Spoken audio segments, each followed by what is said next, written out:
Hello, Aquarius, Sun, Moon, Rising, and Venus signs. Kamusta kayo? Sana po ay nasa mabuti kayong kalagayan. Welcome back po sa Star Tarot. Kung bago kayo rito, welcome din kayo. Thank you for your support. I truly appreciate it. God bless you. Aquarius, we have sunshine. The sun is shining on you. Career and business growth, fabulous communication in relationships. Ayan, so napakaganda kasi siswertehin kayo sa ngayon, no? The sun is going to shed its light on you, lalo-lalo na sa career ninyo, or sa negosyo, and even sa inyong mga relationships. Kaya magiging maganda na ang takbo ng mga areas of life na ito ninyo. Kasi magiging maswerte na kayo sa ngayon. Magliliwanag, no, ang buhay. What else? We have love. Love is in the air. A great time for commitment and taking relationships to the next level. Ayan. So, for some of you, ayan, may kilig, may pakilig, may pa-love life ngayon. Siguro, kung single pa kayo, ngayon, baka magka-love life na talaga kayo ngayon. Mahanap nyo na ngayon yung inyong potential na maging jowa, no? And maybe you are going to enter a new love relationship sa ngayon.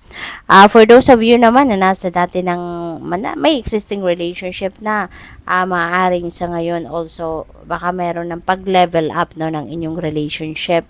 Baka meron ditong pag-uusap na about pag-aasawa, pagse-settle down, 'di ba? Pagsasama, pagsisimula ng pamilya, no? Baka kayo ay mag-aanak na, nagpaplano ng mag-anak, probably ganon. We have reflection. Friendships in your life may come to an end. Others could blossom and become stronger. Ayan. So, baka merong reflection na gagawin ng iba sa inyo rito at maaaring related yan or focus sa inyong mga friendly relationships. Baka ngayon, kumbaga, nire-evaluate ninyo siguro kung yung mga kaibigan ninyo, no? Kung sino dito yung mga tunay ninyong kaibigan, sino dito yung napapansin ninyo na parang hindi naman sincere sa'yo sa pakikipagkaibigan niyo sa'yo, yung mga ganon ba, no? Maybe may mga ganong kaganapan, no, na nakikita kayo. Kaya pwede na ang iba sa inyo rito is going to be cutting off, no, your friendly relationship with someone. Tatanggalin mo na to sa buhay mo. At baka meron din sitwasyon dito na na-figure out mo na meron itong hidden agenda lang, meron lang itong sadya sa'yo, meron lang itong kailangan sa'yo, kaya nakikipagkaibigan. Maaring may madiskubre kayong ganon, no? And maybe that person, yun ang tatanggalin mo sa buhay mo sa ngayon. At probably, no, makikita mo din ngayon kung sino talaga yung mga totoo, no, sa'yo. Sino yung mga totoong kaibigan mo. Kaya maaring dun ka na rin magpo-focus, no, sa kanila. Care required. Guard yourself against deception and be careful of making foolish mistakes at this time. So, ayan, probably, no, yung deception na to is coming from this friend na maaring akala mo tunay mong kaibigan pero yung pala hindi, no? At baka yan ang madidiscover ninyo sa ngayon, no? Kaya ayan, magandang aware kayo, 'di ba? At naging maingat kayo rito, kaya siguro madidiscover ninyo sa ngayon na hindi siya tunay na kaibigan. Okay? So, mag-iingat kayo, no? Yun ang lesson learned siguro dito ninyo, na huwag kayong masyadong magtitiwala agad, no? What else? We have the Chariot. This is success energy. Kaya mayroong naghihintay na tagumpay sa inyo rito, no? Kung saan man kayo papunta sa ngayon, ano man ang new ventures or new ventures or new endeavors that you are going to head towards sa ngayon, meron naghihintay na tagumpay sa iyo, no? Kasi mas ano na kayo ngayon, mas confident na kayo, mas assertive din kayo, mas marami na kayong natutunan kasi nanggagaling din kayo sa isang mahirap na sitwasyon and you manage to survive, you manage to succeed, no, 'di ba, sa mga sitwasyon na 'yan. Kaya ngayon, maybe you are more confident, no, talaga na mapagtatagumpayan ninyo ang bagay na 'yan. Kaya ngayon, ano kayo, taas no, 'di ba? You're very proud of yourself of who you have become now, 'di ba? Or of what you have become, kasi what you have achieved, kasi hindi easy, no?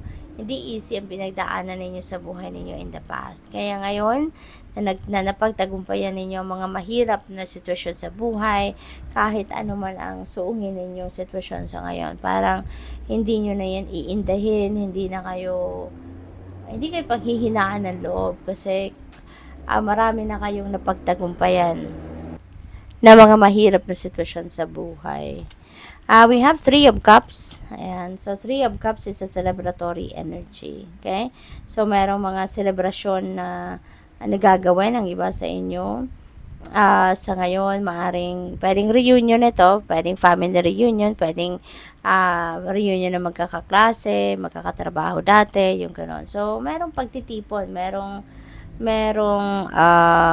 pagtitipon, merong mga social gatherings, merong mga simple, pwedeng meron lang you bump into someone lang, no, kunyari sa grocery, baka you bump into your former classmate, pwedeng gano'n, ano, at baka kayo ay uupo, no, over coffee, over tea, at magkakausap, magchichika, pwedeng may mga gano'n din ganap, no. Maaari din na meron ditong, nakikita ko dito parang baka merong magbi-beach, no, sa inyo, baka merong getaway, kumbaga, no, with family or friends or both. The Magician, and this is a new beginning energy, so definitely you're going to embark on a new endeavor dito. At ang maganda rito, kasi magsisipag ka na,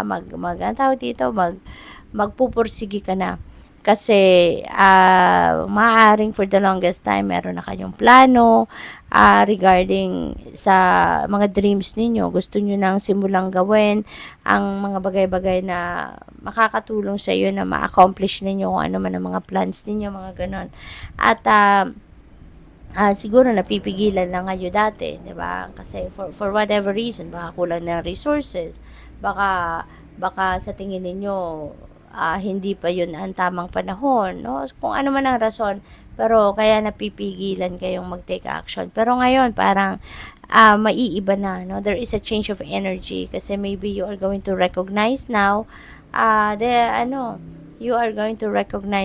the opportunities and possibilities around you, conditions around you, maybe seems like it's perfect na para magsimula na kayo mag-take action. So, siguro nakikita nyo na yung mga posibilidad around you sa ngayon na ito na yung tamang panahon, ito na yung tamang pagkakataon na simulan mo nang gawin, no? Ang mga practical steps na makakatulong sa iyo para mas makalapit na kayo doon sa pagtupad ng inyong mga pangarap. What else? We have Eight of Swords. Ayan. So, ito yung feeling, ito yung nararamdaman ninyo dati. Ito yung sitwasyon ninyo dati na you're feeling trapped, or you're feeling restricted, kaya hindi kayo nakakapag-take action towards dito sa pagtupad ng inyong mga pangarap. Kasi feeling ninyo, hindi pa itong tamang panahon. Diba? Pero tingin ko, pakiramdam nyo lang yun, ano?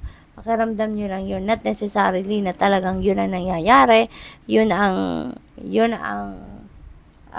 nag-unfold sa buhay ninyo, nakikita nyo, no? But this is just a feeling, no? This is just an illusion, yun ang sa tingin ko dito nangyari sa inyo. So, maybe because then, baka mahina, yung lack of self-confidence siguro kayo noon, no? Kaya ganun ang nararamdaman ninyo, na hindi kayo malayang gawin, no? Kahit gustong-gusto ninyong gawin, hindi ninyo magawa, kasi yun nga, tulad na sinabi ko kanina, kulang pa yung mga kakailanganin ninyo, wala pa sa inyong tabi, wala pa sa inyong paligid, kaya maaaring napipigilan kayo. But that could just be an illusion, no? So, pwedeng ganun ang naging sitwasyon dito. But anyways, maganda na sa ngayon na meron kayong magician, kasi gagawin mo na, no? Gagawin mo na to. Magkakaroon ka na ng kalinawan sa inyong isipan, and you will be able to see now, no, the opportunities around you, na pwede mo nang simulan, no, ang inyong endeavor. So, good luck. Thank you for watching. Love and light. Namaste.